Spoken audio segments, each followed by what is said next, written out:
wabarakatuh. So alhamdulillah yau dai da ikon Allah za mu fara kawo darussuka kamar yadda aka alƙawari za a fara yi.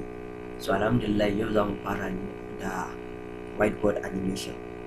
So abin da ake nufi da whiteboard animation shine yanzu za ku kula cewa sanarwa ko invitation card ko wani abu da ya relate da graphic design ana yin sa a whiteboard animation.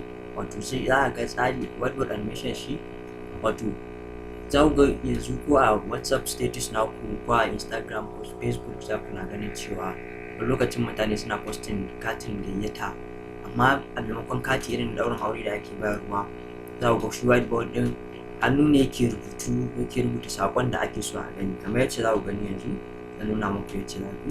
So yau akan shi za mu yi magana insha Allah. So amma kafin fara yi dole muna buƙatar software ɗin da za mu yi using mai amfani da su wajen yin shi wannan whiteboard animation din. To kamar yadda kuke gani za mu yi amfani da wani software ana ce masa VideoScribe. A ta kama kuna gani ku da mun sha Allah zan turo ta a group ɗin da yadda tun daga yadda za ka installing nata da kuma yadda za ka yi amfani da ita software nan VideoScribe. Kamar yadda kuke gani gashi nan ita ba free bace ba, ana biyan kuɗi a sai da to, amma nan zan cracking nata, zan koya muku yadda za ku cracking nata ba tare da sai ka biya kuɗi da komai ba. A maimakon ka biya kuɗi mu za mu cracking nata ne amfani da ta free of use, ba wani kuɗi da za mu biya. So amma kafin mu fara da farko dama za ka fara tabbatarwa kamar yadda kuke gani yanzu a cikin software gashi na shiga software zan turo ta insha Allah cikin group. So yadda kuke gani ga software nan akwai VideoScribe 64 akwai for 32 bit. So kamar yadda kuka sani kwamfutocin mu yanzu yadda suke akwai mai 32 bit akwai mai 64 bit. Yawanci akwai mai ma wata in 32 bit ce kai ka sani in 64 ce, in ma baka sani ba in kana so ka gane kwamfutar ka wanne ne, so za ka zo nan gun this PC ka danna. Idan ma baka ga this PC a cikin kwamfutar ko ka shiga my computer, yawanci Windows 7 ne yake zuwa da my computer. So idan ma baka gani ba kawai ka je window ka danne a jikin keyboard din ga alama window da R sai ka danne sa tare window R. Allah sorry, ina nufin window E, za ka danna window E a cikin kwamfutar ka. In ka danna window E ya shi ya dubo mana, so sai ka kawo mouse ka daidai inda kake so kuso ɗinka sai ka danna left right click kana hannun dama kenan sai ka danna shi so ya shi ya buɗe maka kamar za ka refresh sai ka taɓa properties. As one kana taɓa properties za ku gani kuka jira yawwa kun ga ya kawo mana cikin window namu system namu information akan system namu kamar wannan gashi kuna gani Windows 10 Pro ne akai 2017. So processor Intel Core i3 ga ta nan 2.20, maybe wannan naka 2.1 abu ne wani 3.1. So gashi 4GB RAM, to gashi system type kana zuwa za ga idan taka 32 bit ce to idan 64 bit ne za ka iya. Sannan wannan shi bit din ana iya ma canja shi ne in dai muddin ka samu inda 64 bit in taka 32 ce za ka iya canja shi.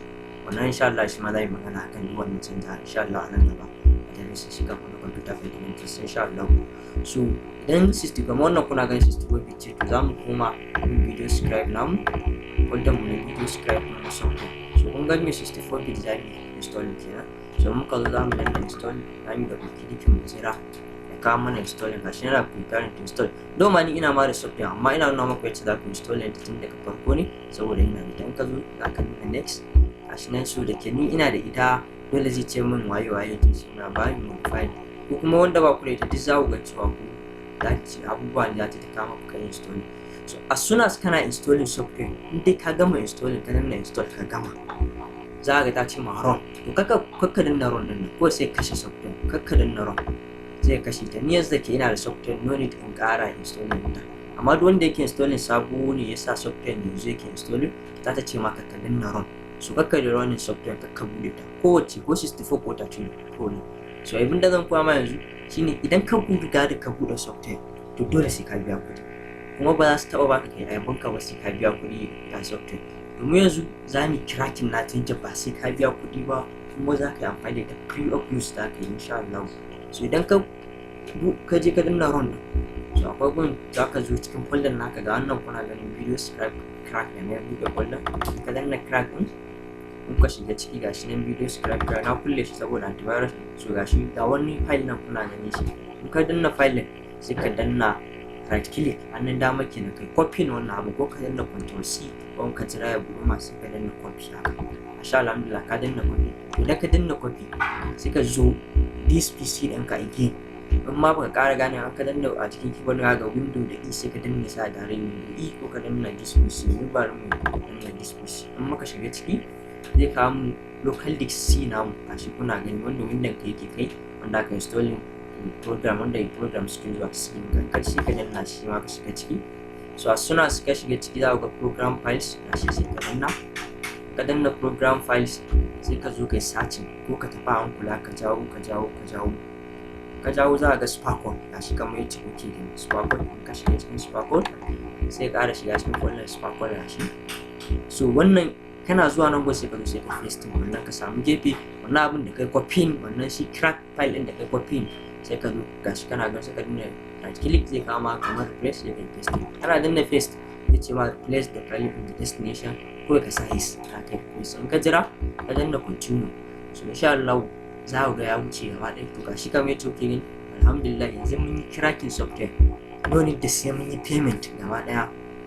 Za mu yi amfani da ta free ne za mu komai da komai da ita ba sai mun biya kuɗi ba mun yi cracking software. Na ma na ce ma in ka je kai installing ka gama kakka danna run a san da gama installing software na kakka danna run kawai a sai ka danna cancel ne kakka shiga cikin software sai ka fara yin wannan ka kawo ta nan sannan za ka shiga.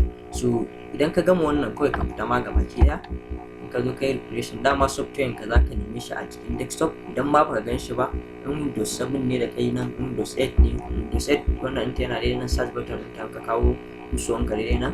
So Windows 10 za ka iya misali sai ka zo ka search video scribe idan ka riga ka search video scribe insha Allah za ka icon ta haka doma na ma san za ta kawo ma a wannan sai. So wannan ne dai gaba ɗaya kan installation na video scribe. Insha Allah a ajin mu na gaba insha Allah za mu kawo yacce za ka shiga cikin software yacce za ka fara abubuwa komai da komai a ciki. Wannan dai gaba ɗaya bidiyon yana magana akan installation na ita video scribe. So wannan kenan za mu kawo ku kasance da mu Northern Infotech sannan Allah muna neman goyon bayan ku domin cewa goyon bayan ku shine zai kara mana ƙarfin gwiwa domin mu ci gaba da tafiya domin koyar da ilimin fasaha gaba ɗaya da technology a al'umma gaba ki ɗaya. So ni ne naku Sadiq Abdullahi from Northern Infotech. Na gode.